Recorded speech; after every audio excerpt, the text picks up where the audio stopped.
Did the morning once have a different sound? Before the daily hum of traffic, there was a gentler noise, the quiet whir of an electric float and the clink of glass on a stone step.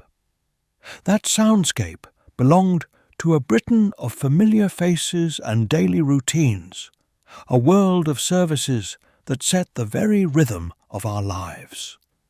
Today, those rhythms have faded. This is the story of 12 of those services, and a journey to understand what we lost when the silence took over. The Dawn Chorus. In Britain's industrial towns, the day began not with an alarm, but with a tap at the window. This was the work of the knocker-up, a human alarm clock essential to the discipline of the factory floor.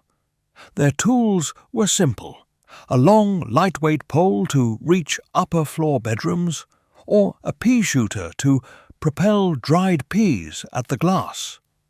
A conscientious knocker-up wouldn't leave until a light appeared or a hand waved, confirming their client was awake.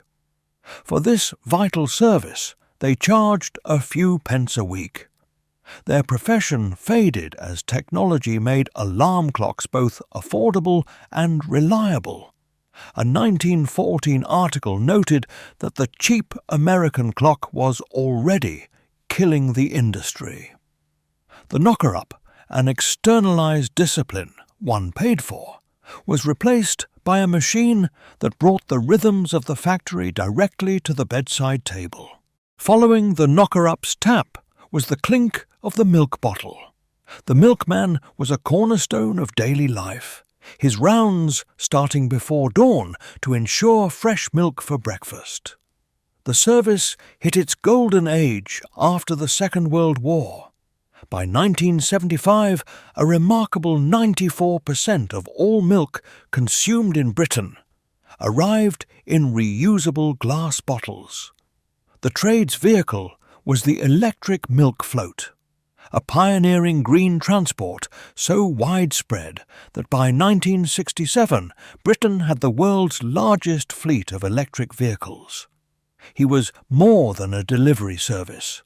He was a trusted community gatekeeper, a familiar face who collected weekly payments and responded to handwritten notes. The decline, when it came, was swift.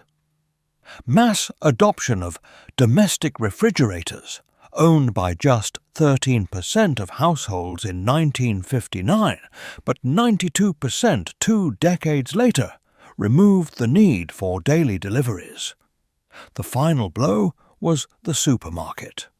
Around 1990, large chains began selling milk in plastic cartons as a loss leader at prices milkmen couldn't match. The abolition of the Milk Marketing Board in 1994 deregulated the industry, unleashing price wars the traditional model could not survive. We lost a system that was, decades ahead of its time, remarkably sustainable, built on a zero-emissions fleet and a closed-loop system of reusable packaging, fueling the home. Before central heating, the British home had a lifeblood: coal. The open fireplace was the primary source of warmth, cooking, and hot water, making the domestic coalman a vital figure. His work was one of intense physical labour, starting at the local railway yard's coal bays, where he would shovel loose coal into heavy Hessian sacks, each weighing about 50 kilograms. He would carry these sacks on his back into the customer's home, often let in by a key left under the mat, to deposit the fuel directly into a coal cellar. The turning point for this trade was a single catastrophic event, the Great Smog of London in December 1952. The severe air pollution caused by countless domestic coal fires led to the deaths of thousands and spurred the government to pass the Clean Air Act of 1956. This law empowered authorities to ban traditional coal in smoke control areas, targeting the domestic fireplace as the largest contributor to urban smoke. This began the coalman's multi-decade decline, reinforced by the rise of cleaner central heating and disruptions from miners' strikes. His service was effectively legislated out of existence to solve a public health crisis that his own product had helped create. In the era before the electric hum of a refrigerator, keeping food fresh relied on another doorstep delivery: ice. The Iceman supplied the essential fuel for the icebox, a non-mechanical insulated cabinet. This service was the final link in a remarkable global industry. Huge blocks of natural ice were harvested from the frozen lakes of Norway and the United States, shipped to London's docks and moved via canal barge to vast underground brick-lined ice wells, such as those built by Carlo Gatti near King's Cross. The Iceman conducted his daily rounds from these depots, using large tongs to handle the blocks. The trade's demise was not gradual, but abrupt. The cause was the mass adoption of the domestic electric refrigerator. In 1959, after a famously hot summer caused widespread food spoilage, demand for the new appliance surged. Refrigerator ownership jumped from just 13% in 1959 to 58% by 1970, and the Iceman's rounds melted away. This single domestic technology collapsed an entire global supply chain, decentralizing the production of cold from a distant lake directly into the individual kitchen, connecting the nation. For much of the 20th century, a trip on a British bus involved two members of staff. While the driver sat in their cab, a conductor roamed the decks. On iconic buses like the AEC Routemaster with its open rear platform, a second crew member was essential for collecting fares and ensuring passenger safety. The conductor, often a woman known as a clippie, navigated both decks, selling tickets from a hand-cranked machine that whirred with each issue. Her communication with the driver was a simple system of bell codes, a ding-ding famously signalled meaning, "safe to proceed." The decline of this familiar figure was driven by technology and economics. New bus designs with front entrances allowed for one-person operation, OPO, enabling the driver to also collect fares. Government policy heavily incentivized the switch. The new bus grant of 1968 subsidized OPO vehicles, and the Transport Act 1985 deregulated services outside London, making the cost-saving measure of halving the crew an economic necessity. The change caused job losses, largely among the female workforce, and impacted service. With the bus now stationary while the driver issued each ticket, journey times became longer. The cost of the conductor's wages wasn't eliminated. It was simply transferred from the company's balance sheet to the public's time. Before automatic dialing, every single telephone call was connected by hand. The nationalized General Post Office employed a vast, overwhelmingly female workforce of switchboard operators. Known as Hello Girls, these GPO telephonists were the indispensable human interface of the nation's communications. The work demanded intense concentration and dexterity at a vast matrix of jacks and plugs. As civil servants handling sensitive information, all operators were required to sign the Official Secrets Act. For many women, it was a skilled, respectable profession, a significant step up from domestic service or factory work. The push for automation was driven by the expense and limitations of the manual system. The transition was a gradual, decades-long process. The beginning of the end came with subscriber trunk dialing, STD, in the late 1950s, which allowed users to dial long-distance numbers directly.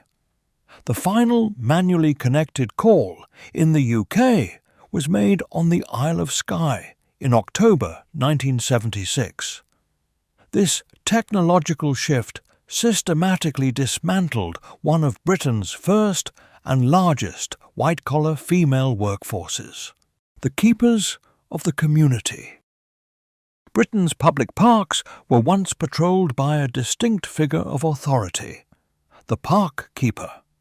The parkie, a uniformed man often nearing retirement, was a local authority employee tasked with the stewardship of these vital green spaces. His duties were diverse, enforcing bylaws, deterring vandalism, and being a visible point of contact for park users. His disappearance was not driven by technology, but almost entirely by fiscal policy. Beginning in the late 1970s and accelerating in the 1980s, severe and sustained cuts to local authority budgets hit non-statutory services the hardest. As councils were forced to prioritise legally mandated services, funding for parks and their staff was drastically reduced. By the mid-1990s, only a third of English parks had any on-site staff. The loss of the park keeper's constant presence has been directly linked to a deterioration in the condition of parks, with rising concerns about litter, vandalism, and public safety. Long before municipal recycling, Britain's informal circular economy was managed by the rag and bone man. Also known as a totter, he roamed the streets with a call of "any old iron," collecting unwanted household items to sell for reuse. The most enduring image, immortalised by the sitcom Steptoe and Son, is of the totter with his horse and cart. The trade was literal. Rags were sold for new paper or mattress stuffing, and bones from the kitchen were boiled for glue. It was a tough, low-status profession, but the totter provided a crucial service in an economy of scarcity. The decline began after the Second World War. The rise of a consumer society flooded the market with cheap, disposable goods, devaluing the salvaged materials that were the totter's stock in trade. In this new throwaway society, the inherent value of scrap plummeted, rendering the laborious business model unviable. By the 1980s, the classic horse and cart totter had all but vanished.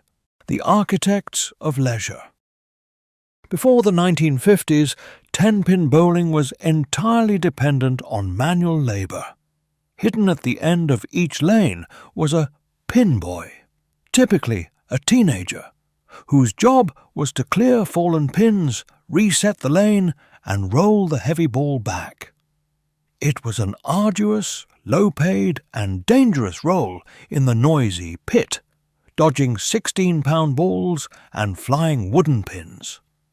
The workforce was often drawn from the poorest parts of town and had a reputation for being unreliable. Some were even known to take bribes from gamblers. This entire profession was eradicated by a single invention, the automatic pin setter, introduced by AMF in 1952.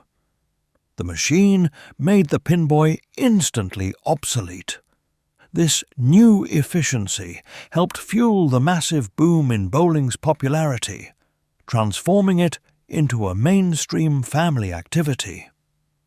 Automation didn't just replace a service. It replaced a flawed and hazardous form of youth labour with a system that made the leisure activity better for everyone. For most of cinema's history, the experience was brought to life by a skilled technician hidden in the projection booth. The 35mm cinema projectionist was the unseen artist of the picture palace. Their craft was highly manual. Films arrived in reels that had to be spliced together, and the core skill was the changeover, a flawless transition between two projectors. Watching for tiny cue marks on screen, the projectionist had to start the second projector at the perfect moment, an action invisible to the audience. The job was rendered almost entirely obsolete by the rapid transition to digital projection in the early 2010s. Digital films arrived on hard drives and were assembled into automated playlists. The skilled, manual craft vanished almost overnight. The projectionist's role was fundamentally tactile and physical, involving the handling of film, the precision of a splicer, and the intense heat of arc lamps. Their entire world of physical craft was digitized out of existence because the very material their expertise was built upon, celluloid film, was replaced by data. The disappearance of these services tells the story of a nation in profound change. We gained undeniable personal convenience. A modern supermarket offers a range of goods no milkman could match, and a streaming service holds a library that dwarfs any video store. We exchanged the toil of the coalman for the effortless warmth of central heating. Yet, in this transition, something of significant social value was lost. Many of these services provided what sociologists call a third place, an informal, regular point of human contact outside home and work. The brief chat with the milkman, the greeting from the bus conductor, the reassuring presence of the park keeper. These were the small interactions that collectively built the social fabric of a neighborhood. Their removal in the name of efficiency has contributed to a more atomized and impersonal daily existence. We grew into a world of unprecedented convenience, but in doing so, we lost the everyday rhythms of a more connected communal past. So, which of these forgotten services do you remember? Let me know in the comments below. And for more journeys into Britain's past, don't forget to subscribe to the channel.